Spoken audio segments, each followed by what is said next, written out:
I was born to shine. I don't care what happened to me. I was born to shine. Okay, so welcome to Module 5, and today we're going to be talking about story, and that's storytelling in the non-profit organization NPO context. And so we're going to be looking at also how to tell stories using text, photo, video, and audio, and how to do film and music production. It's just a basic introduction overview. There's a more detailed one where we go into story. This for storytellers and movie makers. We've got a lot of film producers and documentary makers in Kulu. And so we did a more detailed one called The Art and Science of Story. So you can scroll further down to find that one. But for now, let's continue with this intro. And once again, it's made possible by Talawa Justice for Women in partnership with the Wellspring Foundation, University of Nottingham, and GWEDG. And then we've also been working with Elefante Commons and their members and partners. So, telling stories, how to tell a good story. And we're going to be looking at plot versus story to begin with. So what's the difference between a plot and a story? So, a plot is a gripping sequence of events. It's not just something that happened, but there's a certain structure to it. So right now we're just going to look at story more generally in terms of like, when you read a good book or you watch a movie or you watch a series or any kind of interesting show or content. So, a gripping sequence of events. A story basically simply is something that happened to someone, and there's lots of stories. Everyday stories are happening to us. You can tell somebody a story about what happened to you this morning when you went to the bank, and but not all stories are interesting. Not all stories are gripping and entertaining. So plot brings in this gripping sequence of events and a master plan that unfolds in stages, and a discovery or realization or epiphany, and some kind of change or transformation or healing that happens during the story or at the end of the story. And so we talk about the 3-act structure: Act 1, Act 2, and Act 3. Act 1 is more introductory and it sets up the story. And it's got the inciting incident. We'll talk a bit more about what an inciting incident is. But basically it's the thing that starts your story off. It's something that changes, that sets your protagonist or your hero or your character on a new path or on this journey of adventure or whatever it is. And notice this structure of up and down, and so that's the you can say I don't like to say positive and negative emotions. It's more like the pleasant and unpleasant emotions and feelings and things that are happening, the triumphs and the failures and the highs and lows and ups and downs. And in terms of conflict, it's, when you're struggling with an antagonist, the bad guy of your story, then you make some progress, then the bad guy takes the upper hand and you fall down again, and then you try again. And, so that's where this structure comes from, this roller coaster. Now, Act 1 sets up the story and gives us an intro to who the character is and where the story is taking place, what's the world, and what are the stakes, the dynamics. Why is this important to the character? And now once your story begins after the inciting incident, and you move into the rising action, and so now the plot thickens and you have more ups and downs, and your character is trying to achieve their goal to and then you get to Act 3, which is the climax, where you reach the finale. In action movies, it's always where the hero fights against the bad guy and defeats the bad guy, but not all stories are those kind of action stories with a clear bad guy. You have romance where the lovers declare their love for each other, and they get married or whatever it is. And so there are many different kinds of climaxes, but the point is, the climax brings it all to a head, to conclusion, to finish. And some add a fourth act, which is like at the end, after the climax, there's just like a resolution kind of things. So you can have a 4-act structure, but basically it's these 3 acts. And so it's a kind of a roller coaster, and the same way the roller coaster is thrilling and exciting for us, we also want to take our viewer on a bit of a journey on highs and lows and ups and downs. And so this is much more relevant in the movies and the series and those kind of things, but it's also relevant in a documentary where you want to show us, you've got a strong character, a person who's leading your story, and you want to tell us what happened to them and how, what their ups and downs were. And so it's also relevant to documentary filmmaking and to the telling of success stories and beneficiary stories. So besides the 3-act structure, there's also the hero's journey. And so this came to us from Joseph Campbell, this brilliant, what do you call him? He's like a mythologist. He studied the mythology of many, many different nations, ancient, historical, classical civilizations and whatnot. And so he came up with this model, and he calls it the hero's journey to self-actualization. And so it begins with the call to adventure, which you can say is also our inciting incident. Something happens that puts you on this path, or puts the character, the protagonist, on this path. And then there's often the refusal of the call, where the hero doesn't want to go on this adventure, or wants things to remain the same, is not ready yet. But then something happens to push them to cross the threshold and to begin the adventure. And that's when they meet the mentor, or the ally, or the enemy, or there's some major character is introduced here who's going to help or hinder our main character. And then he or she goes through this ordeal or this trial, a very difficult situation. And I mean, it's spread out across the whole Act 2, the middle main chunk of your story. But basically, in the movies and that, you're getting your character to this point where there's this, they're really tested, and it's make or break now, and it's like all or nothing. And so it's that ordeal that brings out the best in your character. So this screenwriting guru, Robert McKee, he says that it's really these trials and tests that reveals the character of your personality. The personality of your character, the true essence of their character and who they are, and that's really the core of your story. And so you have to get your character to that point.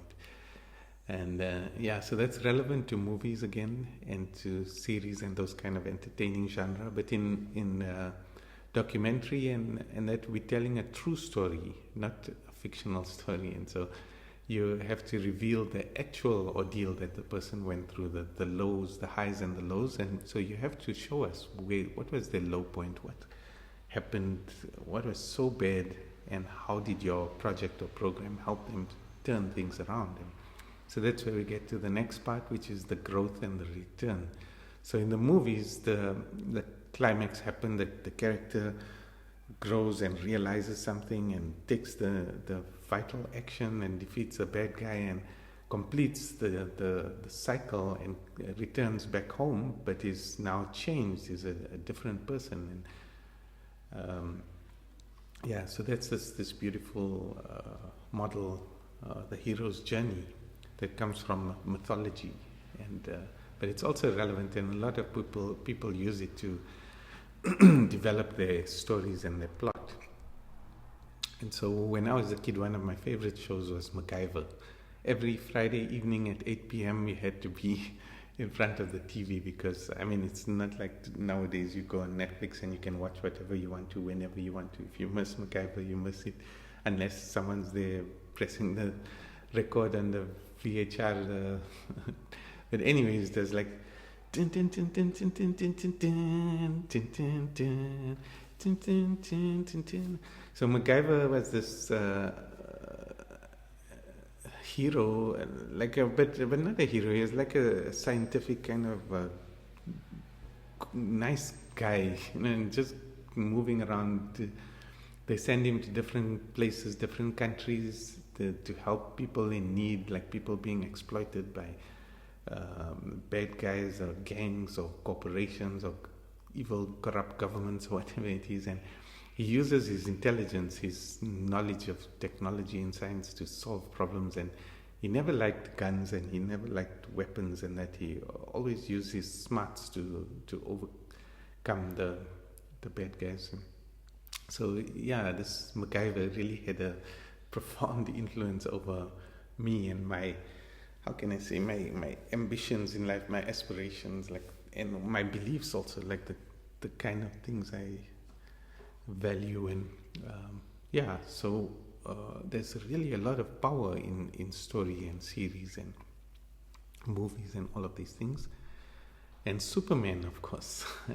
We grew up watching Superman and other superhero stories from a young age, and it develops in you this kind of hero archetype, and you grow up wanting to be a hero and wanting to help people and save people and that. And so a lot of us of my generation have this kind of archetypes awakened and kind of activated in us, some more than others. And then there's the Terminator, brilliant movies, Bloodsport, Lord of the Rings, The Matrix. This one is the story is from Uganda. It's the, what's the movie called again? This girl, it's a true story of a girl who became a chess champion. And she was living in poverty in Kampala, and she learned to play chess. And what's it called, man? Anyways. And then there's Inside Out, this beautiful movie from Disney Pixar, animated story that really helped us in so many ways in emotional self-regulation. Learning how to express our emotions was such a valuable gift. I think I learned more in that 90 minutes of sitting in a movie theater watching a movie than I did in 3 years of studying psychology. But anyways, so the main thing is you want to show us the character, who your lead character is, and what their arc is. And what is a character arc? It's a change in the protagonist's personality during the course of your story. It's not necessarily the personality, something else can change. Protagonists can develop a certain skill or power, or change their view or perspective on something. There are many things that can change, but the most interesting stories are the ones where the character's personality changes in some way, some important vital personality trait. And so you have the flat arc, which is where nothing really changes about the character, and this character maybe changes other people or changes the world in some way, or the culture or something, So that flat arc, superheroes are like that, those general superhero stories where the hero already has all the powers and the good qualities and that. But a more interesting story is an arc where the character changes and changes for the better. And so think of someone who's maybe lacking confidence, is shy and quiet, but he's got to take this step, and so he's got to grow in confidence. And so the movie shows us the story and can only help us appreciate it by connecting us to the character, giving us some kind of connection, feeling something, empathy with this character, so that as they go through the journey, you are with them, you are following this, you're feeling something for this character, and as they change, you also share in their journey and share in their epiphany, in their transformation, and you feel something within yourself. And so that's the beauty of, there are important things to set up before this character arc can really sway your audience. And the main thing is that connection, that feeling, that empathy, that, we get you, we are with you, we are rooting for you, we're supporting. And then there's also a negative character arc where a character can descend into darkness or mayhem. The Joker is a brilliant movie in 2019, I think it was.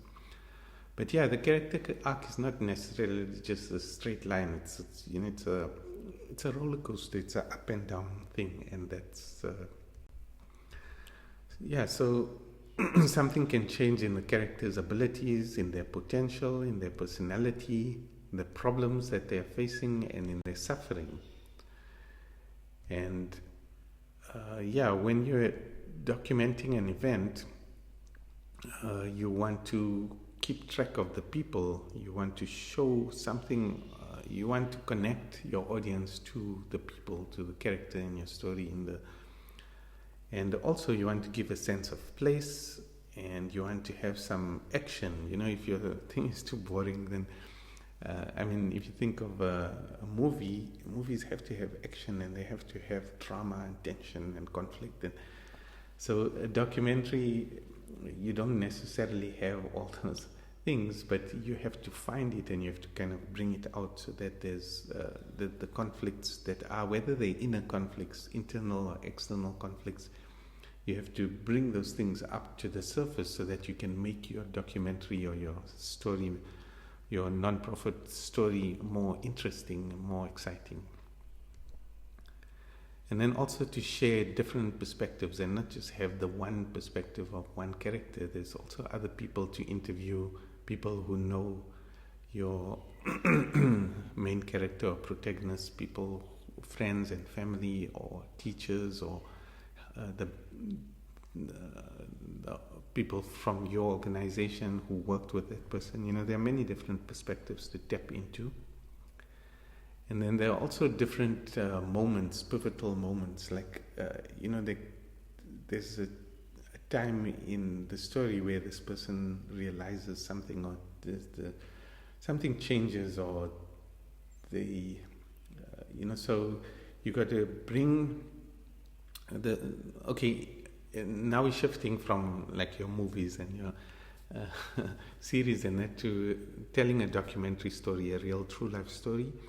And so you want to bring this person to that moment and to bring them there with the emotion, so that when they express this thing, it's a kind of emotional revelation of sorts, an epiphany that can inspire your audience.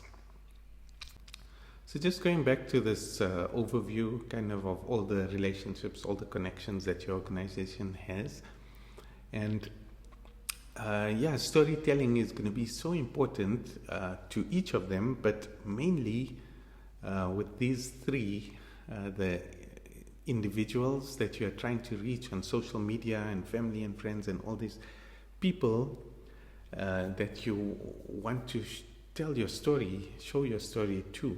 And there are many platforms nowadays. It's short form videos like Instagram and TikTok and YouTube, and all of these platforms where you can tell a short story, a meaningful short story, success story.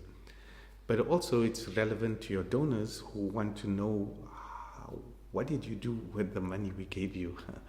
And how effective were you? And so like a picture can tell 1,000 words, and a video can tell 1,000 pictures. And so there's a lot of information that a short video can give about how your project has impacted somebody's life by telling the story, telling the beneficiary story of, and you can sit somebody down and get them to tell the story, and they can tell it in a very serious way, and or you can show the places and the people and the whatever it is, whatever you are doing with them, and get the person to tell the story in an emotional and animated way. It can really go a long way towards boosting the donors' confidence in your organization, towards them appreciating that your work is having a meaningful impact and transformative influence in the community, helping beneficiaries. And also, in your work with the community, you can use, these stories can help you to reach more people and to help more people and to uplift the community through them realizing what the possibilities are, what the potential is. And so, as I mentioned earlier, Gwetji's stories of change. You can also capture your stories in the form of a written booklet or whatever form you choose. But so you go and you talk to the people, you interview them, but you had to first talk to them before. So there's a before and a after. You can even have a during, but in this way you show how it's a story of change. You show how they have changed, how they've transformed. And it's also important to take some nice pictures, and you put together the pictures with the interviews. It's really a powerful document that you can then share with your funders and your everybody on your website. And so there's different mediums, different formats. So now here is a young content developer, and she's got her mobile phone, and she's got her, you can see what do you call that? I've got one here, right here, a microphone with they call it a dead cat. It's a windshield that, because she's outside, you can see the wind is actually blowing this thing. And so, she's got this bright smile on her face, and she's, I'm interested to know what is she talking about. I'd like to know more. And so, the point there is that you can do a lot with very basic gear nowadays. In the old days, you needed the fancy camera and microphones and all the people to make it happen. But nowadays, you can do a lot on your own with just what you have. And so even just with a pen or with your computer, you can tell a success story. But nowadays, everybody has a camera or phone, and so you can capture pictures or short video clips. And often the microphone on a phone is quite decent. But if you're going out into the field and it's windy and noisy and that, then you might need one of these microphones that it's called a directional microphone. So whatever you point it at, it's going to isolate that sound within like a meter or so, meter or two. And then all the other sounds, surrounding sounds, are going to be dampened. And so you get to focus on your subject, which is great. And so, with the basics, you can start making, telling success stories. I mean, people are even producing documentaries and movies using just their phones. And it helps to have a tripod or a gimbal to keep your phone steady. You don't want this very shaky image, because then people aren't going to, nowadays in the age of attention deficit disorder, people don't watch anything for long, and any excuse they're ever ready to scroll away to watch something else. So your content has to be quite, high quality and interesting, kind of, what's the word? It's like compelling or riveting or gripping, you keep people's attention.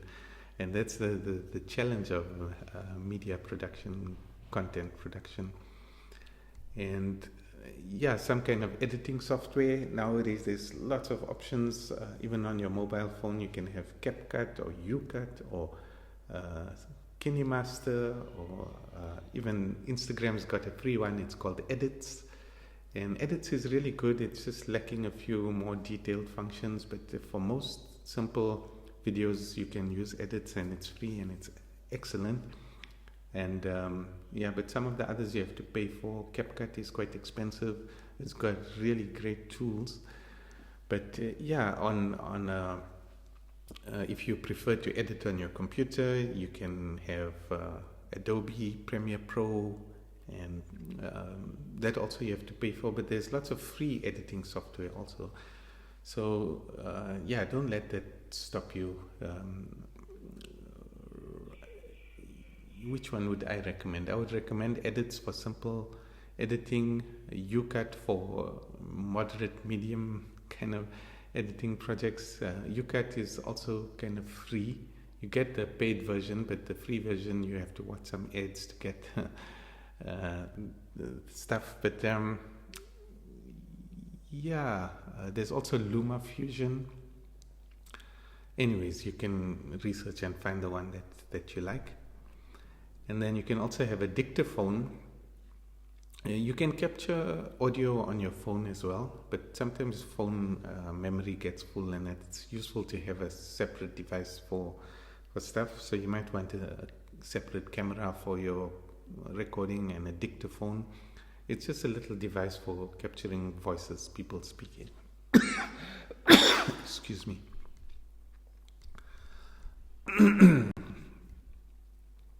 Okay, so the approach to telling a beneficiary or success story.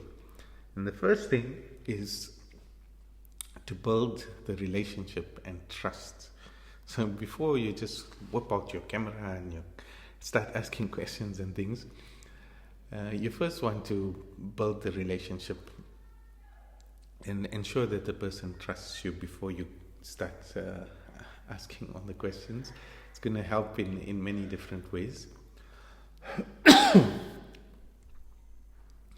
And then you also need permissions, and so you should have these forms ready where people can sign that yes, they do authorize you, especially when you're working with children or you're interviewing children. Their parent or guardian must give permission, and it must be signed, and so you must have the actual forms ready. And then you do the preparation and what we call habituation.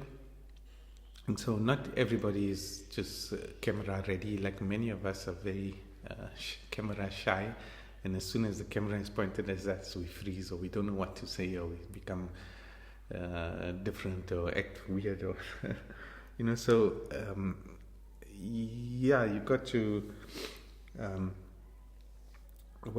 preparation means like the main thing is the emotional telling of the story. So you want to get the person into a state of mind where because sometimes people have told their story many times, and now you coming again after so many tellings of the story, and they're just going to tell it in a certain parrot fashion. But you want them to tell it with emotion, so now you have to coach them and kind of guide them towards telling it again in a fresh way with feeling.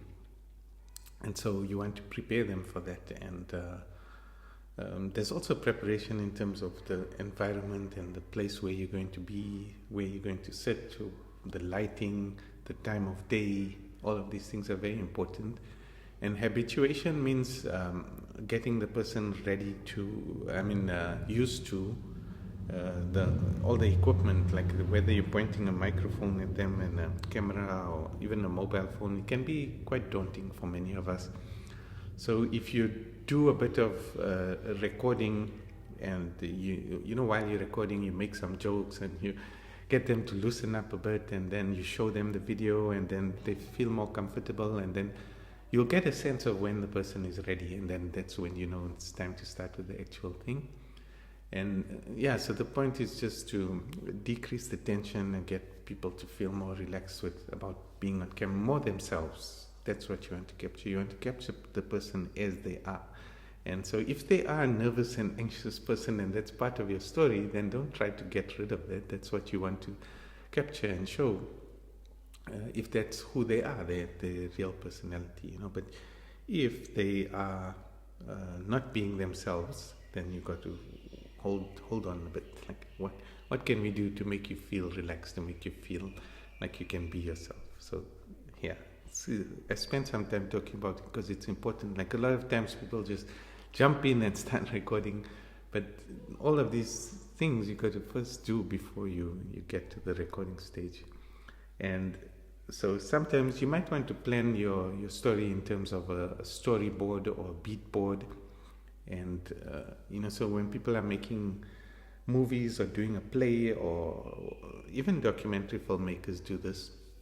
I mean, a documentary feature-length movie is going to be 90 minutes long. So, they draw out the scenes and plan it in that way. But for a shorter thing, you don't necessarily have to do that. But you can if you want to. And then locations, people, timing, and movement. So you want to have locations that are meaningful to your story.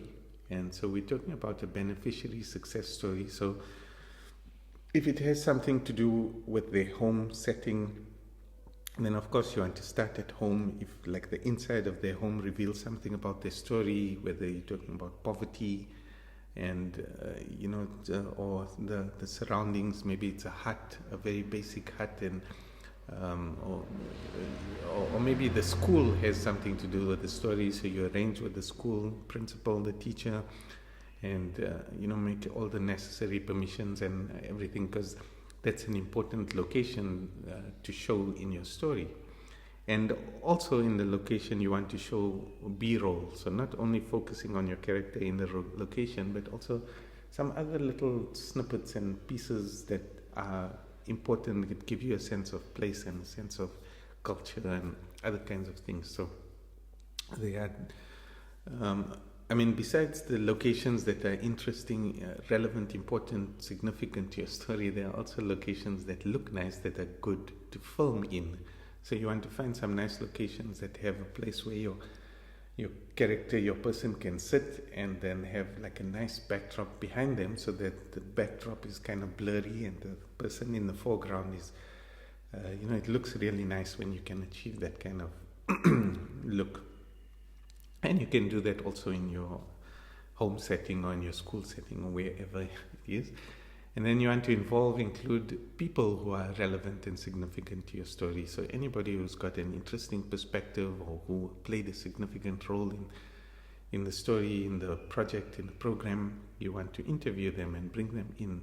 And timing, sometimes, you can't really manage this. You just have to go with the flow and see what unfolds. But generally, nice times to shoot are like early morning and evening, the golden hour, when the sun is a bit coming down, and then you get this warm yellowish golden light that kind of illumines and brightens. And the middle of the day sunlight is very harsh and gives you too much contrast. Whether you're standing in the sun, it's too much exposure. When you're standing in the shade, it's too much darkness and contrast, and so it's hard to get that just right. And so that's why people move around with these lighting rigs and those big diffusers and all of that. But without all that, you can still do a really good job.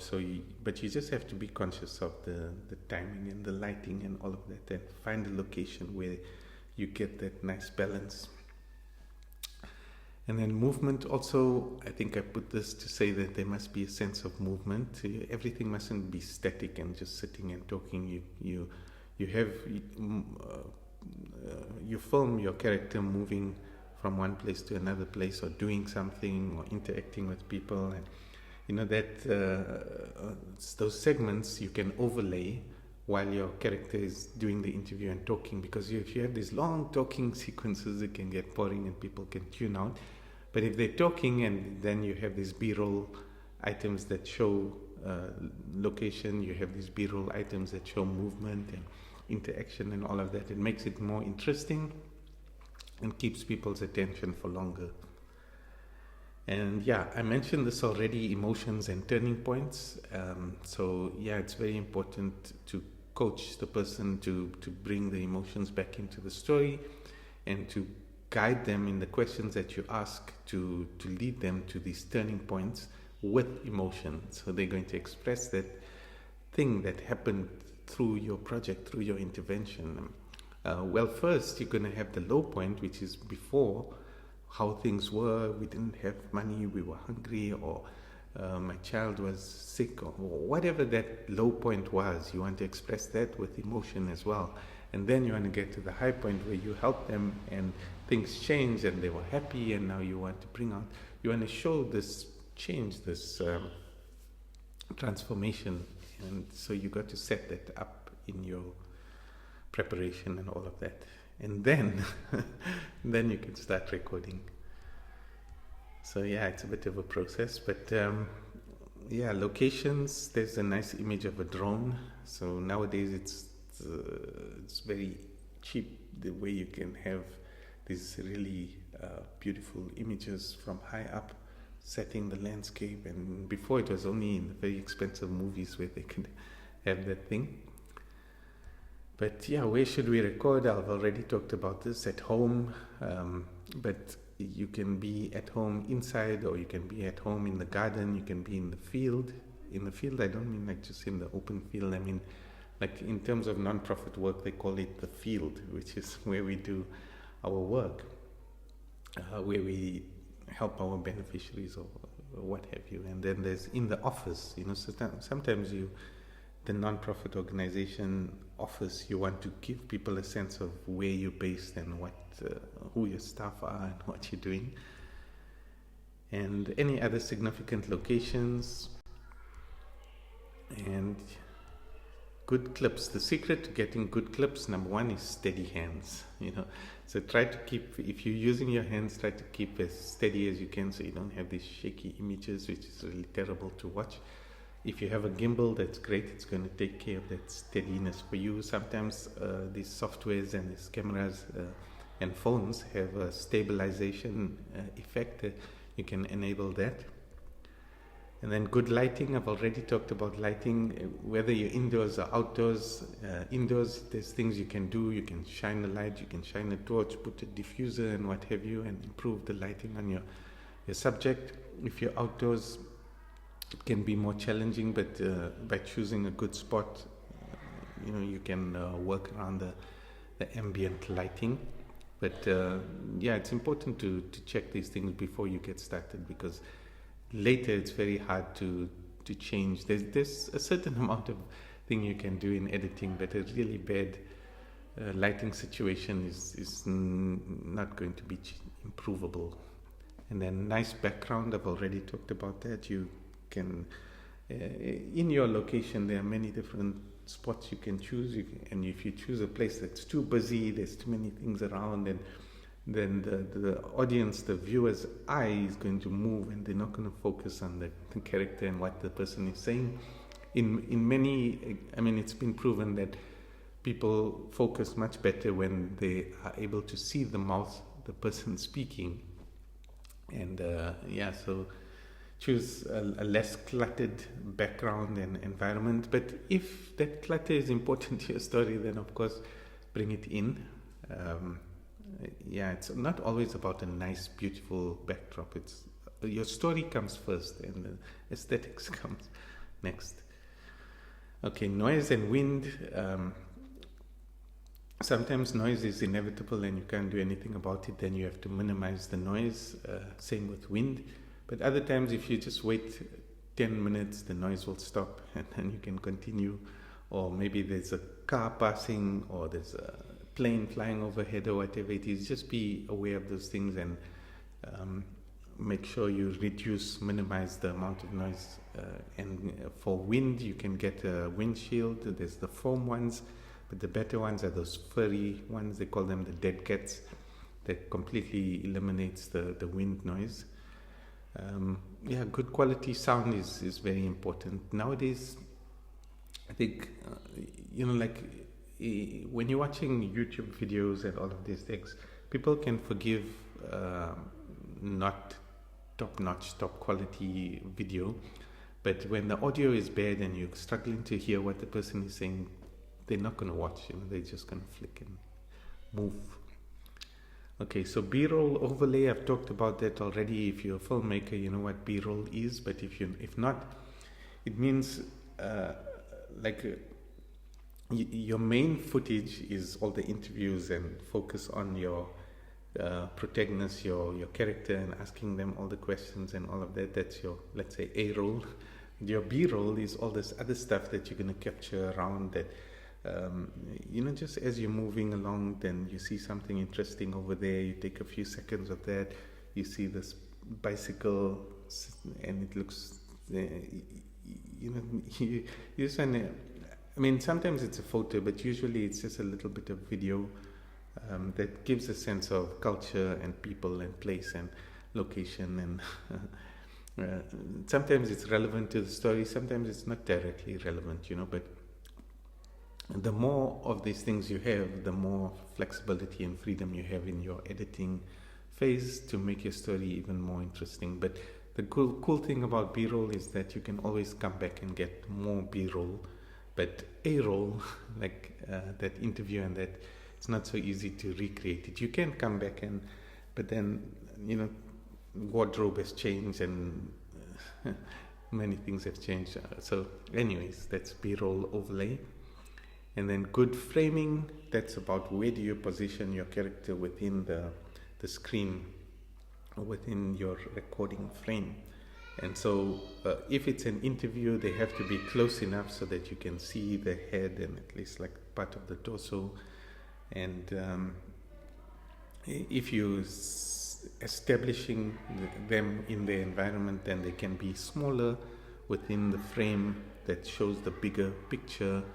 And there are many cinematic techniques about perspective and where you place the character within the frame and what's relative to the background and how small the size relative to the background.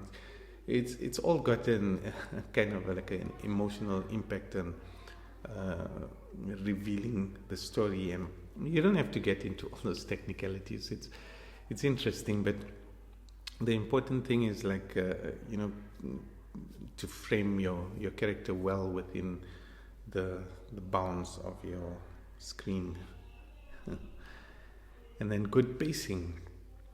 So you don't want to slow things down too much and dwell too much in a certain part of the story, and you want to have this good movement across from start to finish, and